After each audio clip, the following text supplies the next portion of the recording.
ಶಾಂತಿಯಿಂದ ನಮಗೆ ಸ್ವಾತಂತ್ರ್ಯವನ್ನು ತಂದುಕೊಟ್ರು. ಅದರಲ್ಲಿ ಎಲ್ಲ ಜನಾಂಗದವರು ಹುತಾತ್ಮರಾದರು, ಶಹೀದಾದರು, ಜೀವವನ್ನು ಕೊಟ್ಟರು, ತ್ಯಾಗ ಕೊಟ್ಟರು. ಇವತ್ತು ಅಂತ ಒಂದು ದೇಶದಲ್ಲಿ ಜನಿಸಿದಂತ ನಾವೆಲ್ಲ ಒಂದೇ ತಂದೆ ತಾಯಿ ಮಕ್ಕಳಾಗಿ ನಡೆದು ತೋರಿಸ್ತೀವಿ ಅನ್ನೊಂದು ಮಾತನ್ನು ಕೂಡ ನಾನು ಈ ಸಂದರ್ಭದಲ್ಲಿ ಹೇಳಕ್ಕೆ ಇಚ್ಛೆ ಪಡ್ತೇನೆ. ಅದಕ್ಕೆ ಮಾನ್ಯ ಮುಖ್ಯಮಂತ್ರಿಗಳು ಹೇಳಿದ್ದು ಸಹನೆ, ಸಮಾಧಾನ, ಶಾಂತಿಯುತವಾಗಿ ಬಗೆಹರಿಸಿಕೊಳ್ಳೋದಕ್ಕೆ ಬಹಳ ಹಾದಿ ಅದಾವ. ಅದನ್ನು ಬಿಟ್ಟು ಯುದ್ಧ ಅಂತ ಯಾವ ಮಂದಿ ಇರ್ಲಾರ್ದು 4 ಗುಡಿಸ್ಲಾ ಸುಟ್ಟು ಬಿಟ್ಟು 1971ರಾಗ ಶ್ರೀಮತಿ ಇಂದಿರಾ ಗಾಂಧಿ ಅವರು ವಾಜಪೇಯಿ ಅವರು ಹೇಳಿದ್ರು, ಅವರಿಗೆ ದುರ್ಗೆ, ಈ ದೇಶದ ದುರ್ಗಿ ಅಂತ ಹೇಳಿ ಹೆಸರು ಕೊಟ್ಟರು ವಾಜಪೇಯಿ, ಸನ್ಮಾನ್ಯ ಅಟಲ್ ಬಿಹಾರಿ ವಾಜಪೇಯಿ ಅವರು. ಅವತ್ತೇ ಇದೇ ಪಾಕಿಸ್ತಾನದ ವಿರುದ್ಧ ಯುದ್ಧ ಮಾಡಿ 93,000 ಜನನ್ನ ಇವತ್ತು ಬಂದಿ ಮಾಡಿ ಲಾಹೋರ್ದಲ್ಲಿ ಯುದ್ಧ ನಡೆದಿದ್ದು ಮರ್ತ್ವ. ಈ ದೇಶಕ್ಕಾಗಿ ಯುದ್ಧ ನಡೀತು. ಇವತ್ತು 2 ಹೋಳು ಮಾಡಿದಂತ ಶ್ರೀಮತಿ ಇಂದಿರಾ ಗಾಂಧಿ ಅವರು ಇವತ್ತು ನಾಟಕ ಆಡ್ತಾರೆ. ಮೋದಿ ಯಾವ ಮಂದಿ ಇಲ್ಲಾರ್ದು ಗುರುಸ್ಲಾ ಉಡಿಸ್ ಅಂತ ಆ ಟಿವಿ ಅವರು ಹೊಯ್ಕೊಳಕ್ ಕೂತ್ ಬಿಡ್ರ. ಉಡಿಸ್ ಎಷ್ಟು ಮಂದಿಗೆ ಚಾ ಹೊಡೆದ್ರಪ್ಪ, ಎಷ್ಟು ಮಂದಿಗೆ ಇವತ್ತು ನ್ಯಾಯ ಕೊಟ್ರಿ? ಪಾಪ 27 ಜನ ಕುಟುಂಬ ಇವತ್ತು ಅಲ್ಲಿ ಸೆಕ್ಯೂರಿಟಿ ಇಲ್ಲ.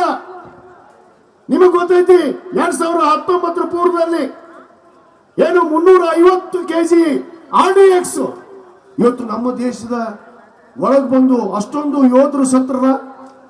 ಪುಲ್ವಾಮಾ ದಾಳಿ ಆಯ್ತಲ್ಲ, ಅದನ್ನು ಬಿಟ್ರ ಅಲ್ಲಿ ಅದ್ರ ದಿನ ತನಿಖೆನೇ ಇಲ್ಲ. ಅದು ಏನಾಯ್ತು, ಯಾಕೆ ಸತ್ರು, ಹೆಂಗ ಬಂತು RDX ನಮ್ಮ ದೇಶದಲ್ಲಿ 350 kg ಅನ್ನೋದು ಇದು ಯಾರಿಗೂ ಗೊತ್ತಿಲ್ಲ. ಇವತ್ತು ಸುಮ್ಮನೆ ಮುಖ್ಯಮಂತ್ರಿಗೆ ಹೇಳಿದ ತಕ್ಷಣ ಅವ್ರಿಗೆ ಏನನ್ನೋದು ಅವ್ರಿಗೆ ಹೆಸರಿಟ್ಟರ ಒಂದು ಪಾಕಿಸ್ತಾನ ಏಜೆಂಟ್ ಅಂತ ಹೇಳಿ. ಇವನೇ ಅಂದಾನ ಪಾಕಿಸ್ತಾನ ಏಜೆಂಟ್ ಅಂತ. ನೀ ಯಾ ಏಜೆಂಟು? ನೀ ಯಾ ಏಜೆಂಟ್? ಚಕ್ಕ ಏಜೆಂಟ? ಯಾವ ಏಜೆಂಟ್ ನೀನು? ಓಬಿ ಅದು ಆಗೈತೆ. ಅದಕ್ಕೆ ಮುಂದುವರೆದ ಏನಿಟ್ಟಿದ್ದೆ ಗೊಡ್ಡೆಮ್ಮಿ ಅಂದ್ರೆ ಹಾಲು ಹಿಂಡಾಗಿಲ್ಲ, ಅದು ಗೊಬ್ಬು ಆಗೋದು, ಅದಕ್ಕೆ ಗೊಡ್ಡೆಮ್ಮಿ ಅಂತ. ಅದಕ್ಕೆ ಬಂಧುಗಳೇ, ತಾವು ದಿದ್ದಿಗೆಡೋದು ಬೇಡ, ನಾವು ನಮ್ಮ ಮನಸ್ಸನ್ನು ಹೊಡ್ಕೊಂಡು ನಡೆಯೋರು ಬೇಡ.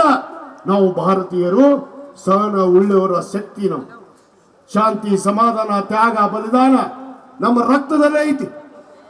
ಆ ರಕ್ತದಲ್ಲಿ ಇರುವಂತಹ ತ್ಯಾಗ ಬಲಿದಾನವನ್ನ ನಾವೆಲ್ಲರೂ ಒಗ್ಗಟ್ಟಾಗಿ ದೇಶವನ್ನು ಕಟ್ಟಾನ. ಯಾವ ಪಾಕಿಸ್ತಾನ ಬರಲಿ, ಬೇಕಾದ ದೇಶ ಬರಲಿ, ಆ ಯುದ್ಧ ಮಾಡುವಂತ ಶಕ್ತಿ ಭಾರತೀಯರಲ್ಲಿ ಐತಿ. ಅದು ಸಂದರ್ಭ ಬಂದಾಗ ನಾವು ತೋರಿಸುವಂತವ್ರು ಆಗೋಣ. ಅದು ಬಿಟ್ಟು ಈ ಉಚ್ಚನಾಯಿಗಳು, ಈ ನಾಯಿಗಳು ಬಗಳೋದಕ್ಕೆ ನಾವೆಲ್ಲ ಗೌರವ ಕೊಡೋದು ಬೇಡ. ಇವತ್ತೇನು ತಾವು ಇಷ್ಟೊಂದು ಮನಸ್ಸಿನೊಂದು ಇವತ್ತು ಹಜರತ್ ಮೊಹಮ್ಮದ್ ಪೈಗಂಬರ್ ಅವರ ಬಗ್ಗೆ ಇವತ್ತು ಮಾತಾಡಿದಂಥವ್ರಿಗೆ ಉತ್ತರ ಕೊಡುವಂತಹ ಸಂದರ್ಭ ನಮಗೆ ಬಂದಿದೆ. ಆ ಉತ್ತರವನ್ನ ಖಡ್ಗ ಹಿಡ್ಕೊಂಡಲ್ಲ, ಓಟ್ ಮುಖಾಂತರ ತೋರ್ಸೋಣ. ಓಟ್ ಮುಖಾಂತರ ಅದಕ್ಕೆ ರೆಡಿಯಾಗಿ ಬರುತ್ತೆ. ಏನು ಈಗ ಬರಲ್ಲ ಅಂದ್ರೆ ಇನ್ನ 2 ವರ್ಷಕ್ಕೆ ಬರುತ್ತೆ, 28ಕ್ಕೆ. ಅವಾಗ ಮತ್ತೆ ನಾವು ಬಂದೇ ಬರ್ತೀವಿ ಅನ್ನೋದನ್ನ ನಾವು ತೋರಿಸೋಣ. ಇದೇ ಬಿಜಾಪುರ ನಗರದಲ್ಲೇ ನಾವು ಮತ್ತೆ ಬರ್ತೀವಿ, ಬಂದೇ ಬರ್ತೀವಿ.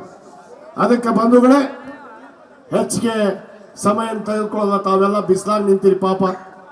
ಯಾಕಂದ್ರೆ ಇಷ್ಟೊತ್ತು ತಾವು ಕಾಯ್ದು ನನ್ನನ್ನ ಹಮೀದ್ ಮುಷರಫ್ ಸಾಹೇಬರು ಸ್ವತಃ ಬಂದು ನಮ್ಮನ್ನೆಲ್ಲ ಬರಮಾಡ್ಕೊಂಡ್ರು.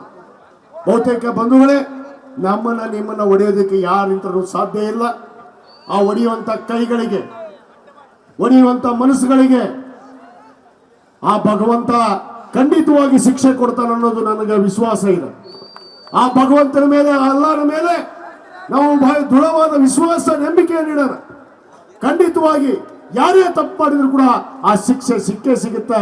ಅದಕ್ಕೆ ನಾವು ಕಾಯ್ದು ನೋಡೋಣ ಅನ್ನೋ ಮಾತನ್ನು ಹೇಳ್ತಾ, ಇವತ್ತೇನು ನಮ್ಮ ಎಲ್ಲ ತನ್ವೀರ್ ಹಾಸ್ಮಿ ಗುರುಗಳ ಆದಿಯಾಗಿ ಎಲ್ಲ ಧರ್ಮ ಗುರುಗಳ ಒಂದು ಪವಿತ್ರವಾದ ವೇದಿಕೆಯಲ್ಲಿ ಇವತ್ತು ಅವ್ರು ಮಾತಾಡಿದ್ದು ತಪ್ಪು. ಆ ತಪ್ಪಿಗೆ ಅವ್ರು ಶಿಕ್ಷೆ ಅನುಭವಿಸ್ತಾರೆ. ಅದಕ್ಕೆ ಸಮಯ ಕಾಯನ ಬಂಧುಗಳೇ, ಸಮಯಕ್ಕೆ ತಕ್ಕ ನಾವು ನಡೆ ತೋರ್ಸೋಣ ಅನ್ನೋ ಮಾತನ್ನ ಕೊನೆಯದಾಗಿ ಈ ಸಂದರ್ಭದಲ್ಲಿ ಹೇಳಿ, ಇವತ್ತೇನು ನನ್ನನ್ನು ಇಷ್ಟೊಂದು ಪ್ರೀತಿ ವಿಶ್ವಾಸದಿಂದ ತಾವೆಲ್ಲ ಬರಮಾಡಿಕೊಂಡು ಇಲ್ಲಿ ಮಾತಾಡೋಕೆ ಅವಕಾಶ ಕೊಟ್ಟಿದ್ದೀರಿ. ತಮಗೆ ಅನಂತ ಅನಂತ ಕೋಟಿ ಕೋಟಿ ಧನ್ಯವಾದಗಳನ್ನ ಅರ್ಪಿಸಿ, ನಿಮ್ಮ ಜೊತೆಗೆ ನನ್ನ ಉಸಿರಿರೋವರೆಗೂ ನಾನು ಒಂದು ಮಾತನ್ನು ಇಲ್ಲಿ ಕೊಟ್ಟು ಹೋಗ್ತೀನಿ ಬಂಧುಗಳೇ, ನೆನಪಿಟ್ಕೊಡ್ರಿ. ನನ್ನ ಉಸಿರು ಇರೋವರೆಗೂ ನಾನು ಎಲ್ಲ ಧರ್ಮೀಯರ ಜೊತೆಗೆ, ಹಜರತ್ ಮೊಹಮ್ಮದ್ ಪೈಗಂಬರ್ ಅವ್ರ ಜೊತೆಗೆ, ಹಜರತ್ ಟಿಪ್ಪು ಸುಲ್ತಾನ್ ಅವ್ರ ಜೊತೆಗೆ, ಇವತ್ತು ಬಸವಣ್ಣ ಅವ್ರ ಜೊತೆಗೆ, ಎಲ್ಲ ಧರ್ಮೀಯವರ ಜೊತೆಗೆ ನಾವು ಒಂದಾಗಿ ನಡೆಯೋಣ ಅನ್ನೋ ಮಾತನ್ನ ಹೇಳಿ ತಮಗೆಲ್ಲರಿಗೂ ಮತ್ತೊಮ್ಮೆ ಧನ್ಯವಾದ ಅರ್ಪಿಸಿ ನನ್ನ ಎರಡು ಮಾತನ್ನು ಮುಗಿಸ್ತಾರೆ. ಜೈ ಹಿಂದ್, ಜೈ ಕರ್ನಾಟಕ.